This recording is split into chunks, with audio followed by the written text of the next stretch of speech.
নমস্কার।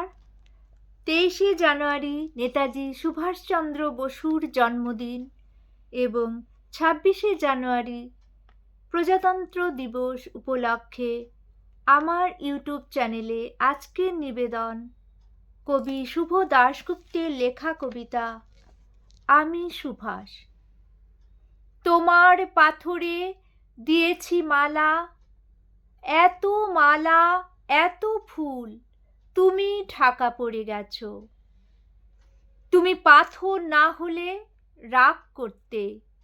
56 বছর আগের এক মধ্যরাতে এলগিন রোডের 3 তলার ঘরে আলো জ্বলছিল।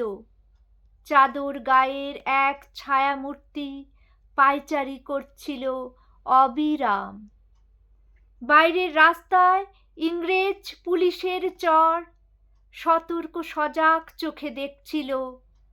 তার সব সতর্কতাকে বুদ্ধ বানিয়ে তুমি তখন অন্ধকার চিরে ছুটে চলেছ আলোর পথে। দেশের মানুষ কাকপক্ষী কেউ টের পায়নি। তুমি চলে যাবার পর 56টা শীত, বর্ষা, গ্রীষ্ম, উধাও, তুমিও সেই থেকে প্রত্যেক জানুয়ারিতে পৃথিবীর এ পাড়া ও পাড়া সব মাটিতে তোমার অনশ্বর পায়ের ছাপ। সব রাইফেলে তোমার বুকের বারুদ, সব কুচকাওয়াজে তোমার স্বপ্নের ছন্দ। পরশ পাথরের মতো স্বাধীনতাকে খুঁজেছে তোমার অন্তরে লুকিয়ে থাকা খ্যাপা। তোমার গন্তব্য ছিল স্বাধীনতা, তোমার পথ ছিল স্বাধীনতা, তোমার স্বপ্ন ছিল স্বাধীনতা, তোমার প্রেম ছিল স্বাধীনতা।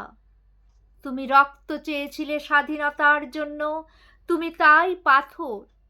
যারা স্বাধীনতার আড়ালে চেয়েছিল গদি, চেয়েছিল সিংহাসন, ইংরেজের ছেড়ে যাওয়া লুটের রাজ্যপাট, তারা রইল সুখে। ভারতবর্ষের টাকায় তাদের সুখ, তোমার নয়। ভারতবর্ষের অফিসে আদালতে তাদের ছবি, তোমার নয়। ভারতবর্ষের সংবিধানে তাদের সই সাবুত, তোমার নয়। ইংরেজ গরিব মানুষকে পায়ের নিচে রাখত, আমরা বড়লোকদের মাথায় করে রেখেছি। স্মাগলার কিংবা ডাকাতকে জোর হাতে সভাপতির আসনে আহ্বান করেছি। ইংরেজ দেশের ধন সম্পত্তি লুট করত, আমরা দেশটাকে বেচে দিচ্ছি। ইংরেজ দিয়েছে চাবুক, লাঠি, গুলি, আমরা দিয়েছি মাস্তান, মাফিয়া, নেতা আর বুলি। ইংরেজ দিয়েছে কালাপানি, সেলুলার জেল, আমরা দিয়েছি টিভিতে সুপারহিট মোকাবিলা আর আইনসভায় আয়ারাম গয়ারামের খেল। 56 বছর আগের এক মধ্যরাতে পরাধীন এই দেশ ছেড়ে তুমি চলে গিয়েছিলে স্বাধীন এক স্বদেশে ফিরে আসার স্বপ্ন নিয়ে। তুমি ফিরে আসোনি। স্বাধীনতা এসেছে, তার কাঁধের ঝুলি ভরে নিয়ে এসেছে ভোট নামক রাজসূয় যজ্ঞ, গণতন্ত্র নামক চিরায়ত মাৎস্য ন্যায়, প্রগতি নামক লোক ঠকানো স্ট্যাটিস্টিক্স, সংহতি নামক বিস্ফোরণের চুরমার, ঐতিহ্য নামক মন্দির মসজিদের ঝগড়া, আর সমুদ্র হিমাচল ভরিয়ে দেওয়া ভাষণ ভাষণ আর ভাষণ। 56 বছর ধরে তুমি পাথর হয়ে আছো। 56 বছর ধরে ভারতবর্ষ অধীর অপেক্ষায় কান পেতে আছে।